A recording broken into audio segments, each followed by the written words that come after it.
శ్రీరాఘవం దశరథాత్మజమప్రమేయం సీతాపతిం రఘుకులాన్వయరత్నదీపం ఆజానుబాహుం అరవిందదలాయతాక్షం రామం నిశాచర వినాశకరం నమామి.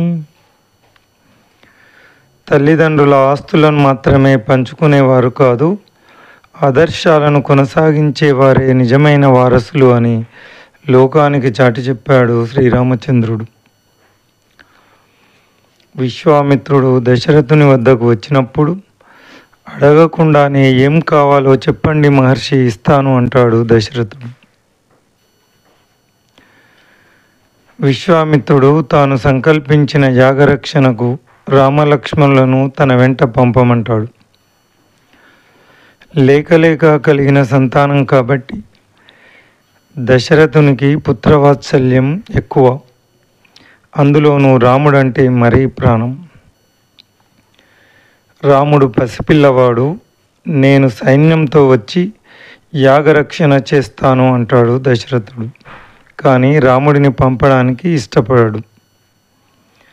రామునికి మేలే జరుగుతుంది, సంకోచించకుండా రామలక్ష్మణులను విశ్వామిత్రుని వెంట పంపించమని వశిష్ఠ మహర్షి చెప్పిన తర్వాత పంపిస్తాడు. యాగరక్షణకు వెళ్ళమనగానే మారు మాట్లాడకుండా విశ్వామిత్రుని వెంట వెళ్తారు రామలక్ష్మణులు. శివధనుర్భంగమైన తర్వాత జనకుడు సీతమ్మనిచ్చి వివాహం చేస్తాను అంటే తాను ఎవరిని వివాహం చేసుకోవాలో తన తండ్రి గారైన దశరథ మహారాజు నిర్ణయిస్తాడు అని అంటాడు రాముడు. మనం ఎవరిని పెళ్లి చేసుకోవాలో నిర్ణయించే అధికారం మన తల్లిదండ్రులకు మాత్రమే ఉంది అని లోకానికి చాటి చెప్పాడు రామచంద్రుడు. పిల్లలకు పెళ్ళిళ్ళు చేయడం తల్లిదండ్రుల బాధ్యత. ఈ మధ్య చాలామంది తమ వధూవరులను తామే నిర్ణయించుకుంటున్నారు. కొందరైతే తల్లిదండ్రులకు చెప్పకుండానే వివాహం చేసుకుంటారు. ఇది తల్లిదండ్రులను అవమానించడమే అవుతుంది. ఎందుకంటే వివాహం అన్నది ఇద్దరు వ్యక్తుల మధ్య సంబంధం మాత్రమే కాదు, రెండు కుటుంబాల మధ్య సంబంధం. కొన్ని లక్షణాలు వంశపారంపర్యంగా సంతానానికి సంక్రమిస్తాయి. అందుకే పెద్దలు ఆ కుటుంబంలో ఎలాంటి వ్యక్తులు ఉన్నారో చూసి వివాహాన్ని నిర్ణయిస్తారు. దశరథుడు ఒప్పుకున్న తర్వాతే రాముడు సీతమ్మను వివాహం చేసుకున్నాడు. రేపు నీకు యువరాజ పట్టాభిషేకం అని చెప్పినా పట్టాభిషేకం లేదు, 14 సంవత్సరాలు అరణ్యవాసం చేయాలి అన్న తండ్రి మాటను సంతోషంగా స్వీకరించిన తనయుడు శ్రీరామచంద్రుడు. దశరథుని స్వభావం తొందరపడి మాట ఇవ్వడం, తర్వాత ఇబ్బంది పడడం దశరథుని మనస్తత్వం. కైకేయిని వివాహం చేసుకునేటప్పుడు కైకేయికి పుట్టిన సంతానానికి రాజ్యాధికారాన్ని ఇస్తానని కైకేయి తండ్రికి మాట ఇస్తాడు దశరథుడు. ఈ విషయం మనసులో ఉండి రాముడు రాజు కాకుండా అడ్డుకుంటారేమోనని ఎవరిని సంప్రదించకుండా హఠాత్తుగా రామునికి యువరాజ పట్టాభిషేకాన్ని నిర్ణయిస్తాడు. రాముడి తమ్ముళ్ళు భరతుడు, శత్రుఘ్నుడు రాజ్యంలో లేని సమయంలో మేనమామ గారి ఇంట్లో ఉన్నప్పుడు కనీసం రాముని మామగారైన జనకునికి కూడా చెప్పలేదు. ఎందుకంటే జనకుని పిలిస్తే కైకేయి తండ్రిని పిలవాల్సి వస్తుందని. కైకేయి తండ్రి వస్తే గతంలో ఇచ్చిన మాట గుర్తు చేసి రాముని రాజు కాకుండా ఆపుతారేమోనని బంధువులను ఎవరిని పిలవకుండా ఎవరికీ చెప్పకుండా హఠాత్తుగా రామునికి పట్టాభిషేకాన్ని ప్రకటిస్తాడు. ఆ వార్త విని అయోధ్య ప్రజలంతా సంతోషించి పండగ చేసుకుంటారు. ఈ హడావిడి చూసి కైకేయి కూడా సంతోషిస్తుంది. కానీ మందర మాటలు విన్న తర్వాత మనసు మార్చుకుంటుంది. దశరథుడు ఆ రోజు రాత్రి కైకేయి దగ్గరికి వెళ్ళి, నేను ఈరోజు చాలా సంతోషంగా ఉన్నాను, ఏం కావాలో కోరుకో అన్నాడు. అప్పుడు కైకేయి పూర్వం దేవాసుర యుద్ధంలో సహాయం చేసినప్పుడు మీరు నాకు ఇస్తానన్న వరాలు ఇప్పుడు నేను కోరుకోలేదు. ఇప్పుడు అడుగుతున్నాను, అవి ఇవ్వండి అంటుంది. దశరథుడు సరే కోరుకో, ఇస్తానంటాడు. ఇప్పుడు కైకేయి నవ్వుతూ, ఓ పంచభూతాలు మీరే సాక్షి, దశరథ మహారాజు నాకు ఇస్తానని మాట ఇచ్చాడు అని, రాముడు 14 సంవత్సరాలు అరణ్యవాసానికి వెళ్ళాలని, భరతునికి యువరాజ్య పట్టాభిషేకం చేయాలని అడుగుతుంది. ఊహించని ఈ హఠాత్ పరిణామానికి దశరథుడు దిగ్భ్రాంతి చెంది కుప్పకూలిపోతాడు. తర్వాత పరిపరి విధాలుగా కైకేయిని ప్రాధేయపడతాడు. ఏ తప్పు చేయని రామునికి ఎందుకు అరణ్యవాసం? నీవు కోరినట్టే భరతుని రాజ్యం ఇస్తాను భరతునికి, కానీ రాముని అడవులకు పంపవద్దు అని ప్రాధేయపడతాడు. కానీ కైకేయి మాత్రం తాను కోరిందే ఇవ్వమంటుంది. అప్పుడు దుర్మార్గురాలా, నీవు నాకు భార్యవే కావు, రాముడు లేకపోతే నేను బ్రతకను, నేను చనిపోయిన నా దహన సంస్కారాలు నువ్వు చేయవద్దు, పంచభూతాల సాక్షిగా చెప్తున్నాను, నిన్ను నేను వదిలివేస్తున్నాను, దుర్మార్గురాలా అని ఏడుస్తూ బాధపడుతూ మధ్యలో మూర్ఛపోతూ నేలపై పడిపోతాడు దశరథుడు. ఆ రోజు రాత్రంతా రాముడు ఉపవాస దీక్షలో ఉండి ఉదయం తండ్రి ఆశీర్వాదాన్ని తీసుకోవడానికి వెళ్ళినప్పుడు అక్కడ మూర్ఛపోయి నేలపై పడి ఉన్న తండ్రిని చూసి, ఏం జరిగిందమ్మా, తండ్రి గారు ఇలా పడిపోయి ఉన్నారు అని కైకేయిని అడుగుతాడు. దానికి కైకేయి, మీ నాన్నగారు నాకు 2 వరాలు ఇస్తానని మాట ఇచ్చారు. అందులో ఒకటి నీవు 14 సంవత్సరాలు అరణ్యవాసానికి వెళ్ళడం, రెండవది భరతునికి యువరాజ పట్టాభిషేకం చేయడం. ఆ విషయం నీతో ఎలా చెప్పాలో తెలియక బాధపడుతూ ఇలా పడిపోయారు అంటుంది. అప్పుడు రాముడు, ఈ విషయానికి బాధపడాల్సిందేముంది తల్లి, నీవు చెప్పినా సంతోషంగా నేను అంగీకరిస్తాను. భరతుడు రాజైతే అంతకన్నా సంతోషించదగ్గ విషయం ఏముంటుంది? మా నాన్నగారు మీకు మాటిచ్చారు కాబట్టి ఆ మాట నిజం చేసే బాధ్యత నాది. వెంటనే నేను అరణ్యవాసానికి బయలుదేరుతాను అని చెప్పి అక్కడి నుంచి తన తల్లి కౌసల్య దగ్గరికి వెళ్తాడు. కౌసల్య తన కుమారుడు రాముడు రాజవుతున్నాడని ఎంతో సంతోషంగా ఉంటుంది. రాముడు వెళ్ళి జరిగిన విషయం చెప్పేసరికి తట్టుకోలేకపోతుంది. మీ నాన్న వల్ల నాకు ఎప్పుడూ అవమానమే జరిగింది, ఎప్పుడూ కైకేయికి ప్రాధాన్యత ఇచ్చి నన్ను అవమానిస్తూనే ఉన్నారు.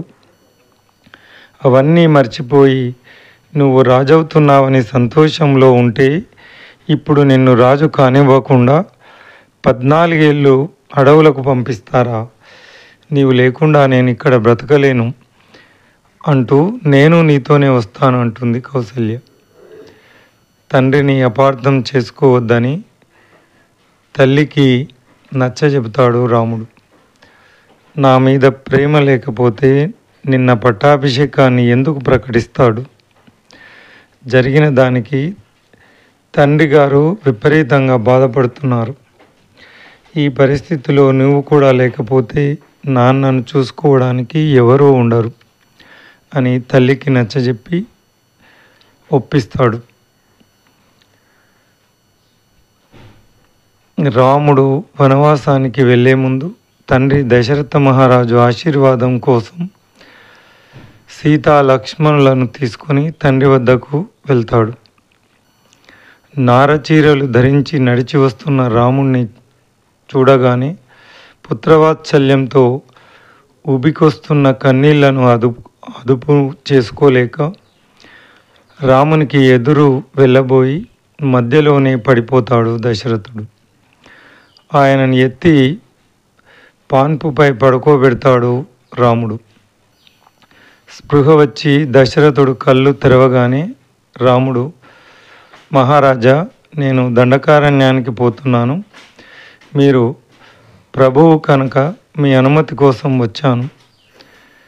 నేనెంత చెప్పినా వినక సీతాలక్ష్మణులు నా వెంట బయలుదేరారు. వారి వనవాసానికి కూడా అనుమతి ఇవ్వండి అన్నాడు. ముందు రాత్రంతా ఏడ్చి ఏడ్చి ఎర్రబారిన కళ్ళతో రెప్పలు వాల్చుతూ దశరథుడు రామునితో ఇలా అంటాడు. నాయనా రామ, కైకేయి వరాలు అనే పాశంతో నన్ను కట్టిపడేసింది. ఏ పితృవాక్య పరిపాలనకు నిలబడి నీవు వనవాసానికి వెళ్తున్నావు, అదే తండ్రిగా నేను చెప్తున్నాను. నేను కరవాలంతో నీ పైకి లేస్తాను. నీవు అస్త్రశస్త్ర విద్యా పారంగతుడవి. నీ ముందు నేను పడిపోతాను. రాజ్యం వశం చేసుకో, నన్ను చెరసాలలో బంధించు.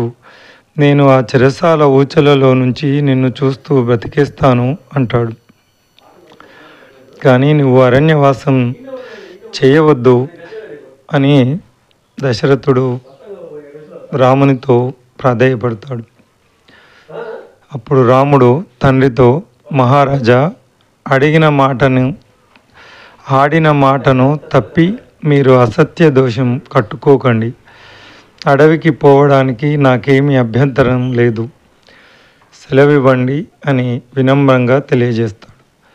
ఇక్కడే మనం రాముడి గొప్పతనం పట్టుకోవాలి.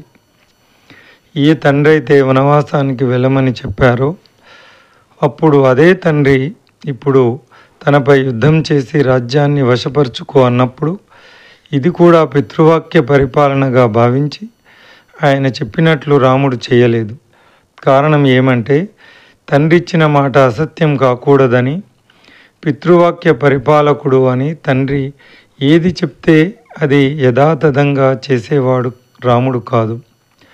ధర్మాధర్మాలను ఆలోచించి తండ్రిని సత్య ధర్మాలందు నిలబెట్టినవాడు రాముడు.